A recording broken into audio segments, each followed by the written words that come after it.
अपने पराए। घर की लड़ाइयाँ कितनी भी हो, लेकिन ये भी सच है कि किसी पर कोई आपत्ति हो तो अपना ही परिवार साथ देता है।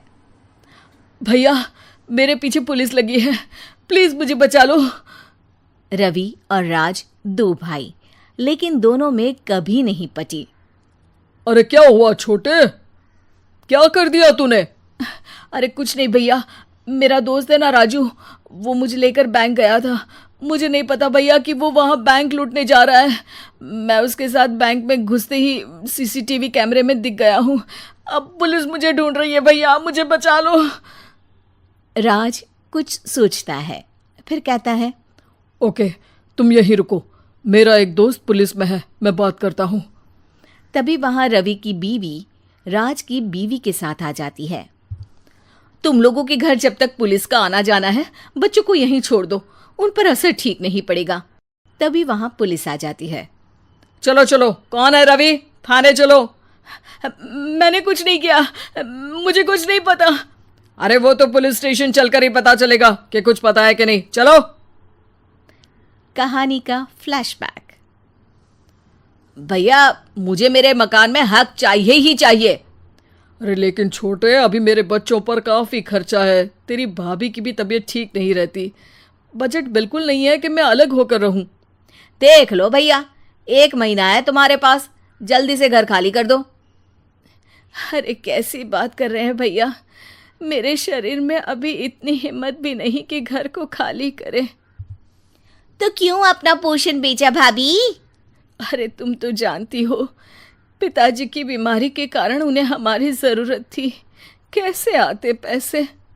ससुर जी तो बूढ़े थे भाभी, उनकी बीमारी में भी पैसे लगाना कौन सा अकल का काम था? तो क्या पिताजी को मैं मरने के लिए छोड़ देता?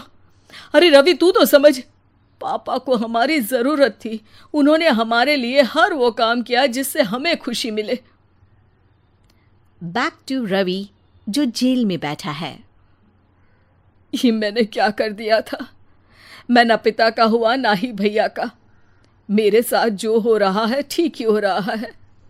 तभी वहां पुलिस वाला आता है। रवि, तुमसे कोई मिलने आया है।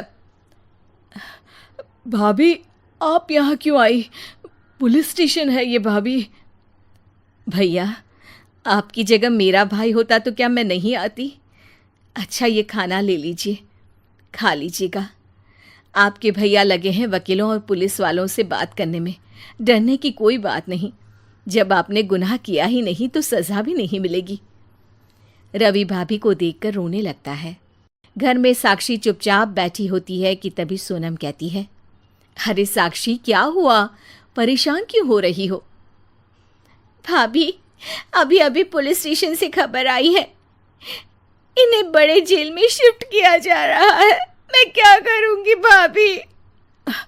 रो मत, हम अच्छे से अच्छा वकील करेंगे। लेकिन उसमें तो बड़े पैसे लगेंगे दीदी, हम इतना पैसा कहाँ से लाएंगे? अरे क्यों, ये मकान है ना, और मेरे कुछ गहने भी है। साक्षी की आंखों में पानी आ जाता है। पर दीदी, ये तो आप और भैया की मेहनत की कमाई है। पापा के बाद भी तो हम लोगों का सब खत्म हो गया था। पापा को तो बचा नहीं पाए, लेकिन भैया को ज़रूर बचा लेंगे, और भगवान चाहेंगे ना तो दोनों भाई मिलकर इससे भी बड़ा मकान खड़ा कर लेंगे। साक्षी। थोड़ी देर में राज वहां आता है। सोनम सही कह रही है साक्षी, पैसों की कमी के कारण किसी भी बेगुनाह को सज़ा नहीं मिलती। राज एक अच्छा सा वकील करता है। सोनम और साक्षी बचाए पैसे और अपने गहनों को बेचकर रवि का केस लड़ते हैं और जल्द ही रवि जेल से बाहर आ जाता है। रवि राज को गले लगाकर कहता है, भैया मुझे माफ़ कर दो, मुझे साक्षी ने सब कुछ बताया है।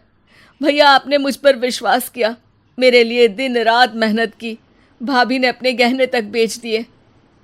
भैया, आपने तो पापा के लिए भी पैसे नहीं देखे, लेकिन मैं बहुत ही सेल्फिश निकला। भैया, एक आखिरी बार मुझे माफ़ कर दो, मैं शर्मिंदा हूँ। अरे भाई, अपने तो अपने ही होते हैं, पापा ने हमारे लिए क्या नहीं किया, ये तुम्हें बताने की ज़रूरत नहीं है मुझे। और फिर तू तो मेरा भाई है। पैसे से बढ़कर रिश्ते होते हैं भाई।